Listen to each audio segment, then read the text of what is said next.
స్వామివారి కళ్యాణంలో భాగంగా స్వామివారు ఇటు శ్రీదేవి అటు భూదేవి అమ్మవార్ల ఇద్దరికి కూడా మంగళసూత్ర ధారణ చేస్తున్నారు.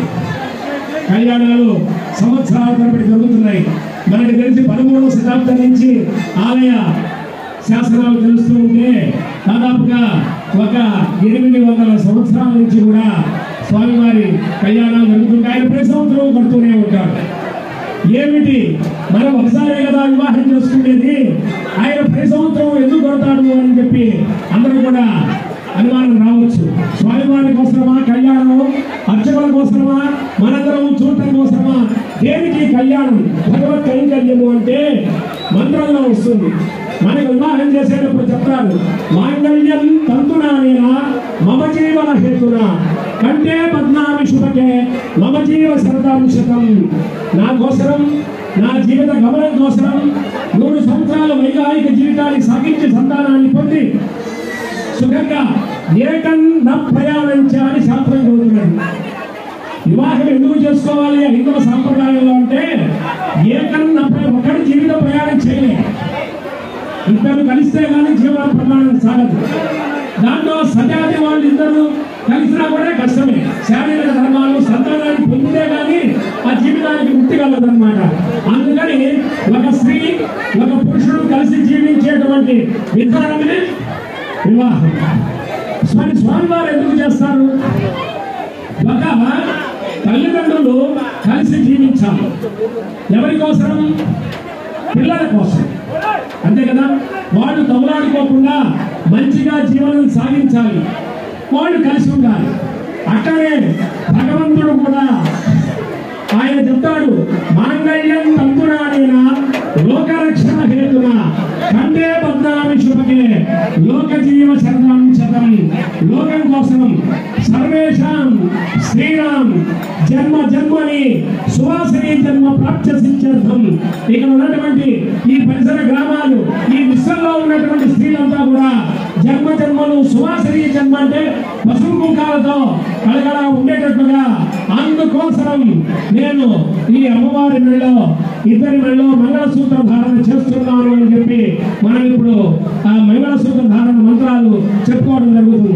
7 కొండలవాడ భజంతేలు మాంగళ్యం తంతునానేనా లోకరక్షణ హేతునా కంటే పద్నామి శుభకే లోక జీవ శరదాంశతం.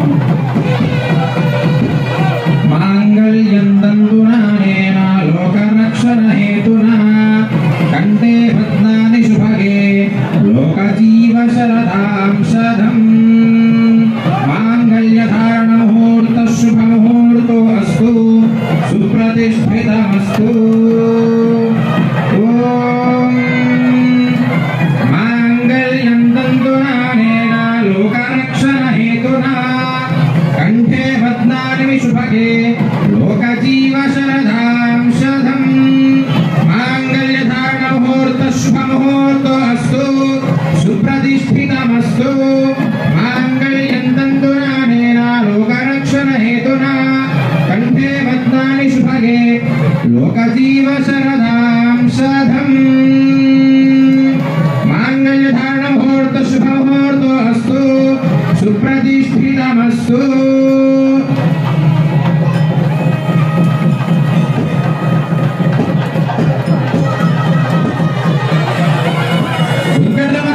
గోవింద గోవింద. ఓం మాంగళ్యం తంతునానేనా లోకరక్షణ హేతునా కంఠే పద్నామి శుభకే లోక జీవ శరదాంశతం. మాంగళ్యధారణ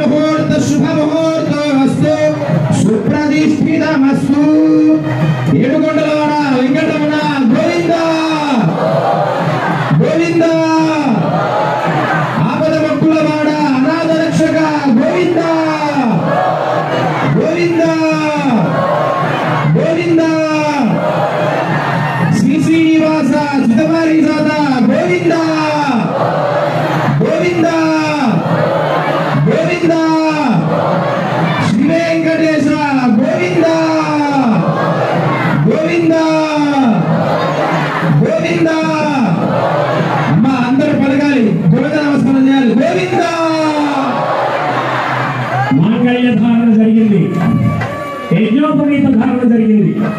స్వామివారి మెడలో యజ్ఞోపవీత వేశాం. ఆయనకు లేఖలు సర్వేషాం పురుషాణం హరిహర అనుష్ఠానవాప నివృత్తి సిద్ధ్యర్థం అహం యజ్ఞోపవీత ధారణ కరిష్యే అని చెప్తారు భగవతి లాభనయ్య. ప్రతి పురుషుడు కూడా ప్రతి నిత్యము కూడా హరిహర నామస్మరణ చేయాలి. ఎవరెవరి సంప్రదాయాన్ని బట్టి నారాయణ పాపం రాత్రి కూడా పాపం ఉదయం కూడా ప్రక్షాళన చేయాలి. పగలు చేసిన పాపాన్ని రాత్రి కూడా ప్రక్షాళన చేసుకోవాలి. ఏరియర్స్ ఉండకూడదు. ఉదయం స్నానం చేస్తాం, చెమట పడుతుంది, రాత్రికి స్నానం చేస్తాం, అంతే కదా. పగల పాపాన్ని రాత్రి పూట దేని ద్వారా ప్రక్షాళన చేయాలా? నామస్మరణ ద్వారా. రాత్రి పూట పాపాన్ని ఉదయం పూట ప్రక్షాళన చేయాలి. ఒకవేళ ఎవరైనా చేయకుండా వీళ్ళంతా నా వాళ్ళే, నా పిల్లలే, పిల్లలు పొరపాటు చేస్తే తల్లిదండ్రులు కప్పిపుచ్చుకోపోతారు కదా. అట్లనే ఈ లోపాన్ని సరిదిద్దడం కోసం ఈ మహత్తరమైనటువంటి కళ్యాణంలో స్వామివారు యజ్ఞోపవీత ధారణ చేశారు. ఆ యజ్ఞోపవీత ధారణ వల్ల ఎవరైనా హరిహర నామస్మరణ చేయనందువల్ల వచ్చే దోషాన్ని ఆయన దాన్ని నివృత్తి చేస్తాడు అని తెలుస్తుంది. కాబట్టి అందరూ గుర్తుపెట్టుకోండి, ప్రతి నిత్యము కూడా ఉదయము కానీ సాయంత్రం కానీ ఒక 5 సార్లు 11 సార్లు 21 సార్లు నారాయణ అష్టాక్షరి కానీ రామాని కానీ ఏదో ఒకటి నామస్మరణ చేయడంతా 2 నిమిషాలు 5 నిమిషాలు పడుతుంది. దాంతో నిత్య కైంకర్యాలు నిత్య పనులకి ఉపక్రమించడానికి వీలవుతుంది. అటువంటి మహత్తరమైనటువంటి కళ్యాణంలో భాగంగా మంగళసూత్ర ధారణ, యజ్ఞోపవీత ధారణ జరిగింది. మిగతా కార్యక్రమానికి వెళ్దాం. 7 కొండలవాడ వెంకటరమణ గోవిందా గోవిందా.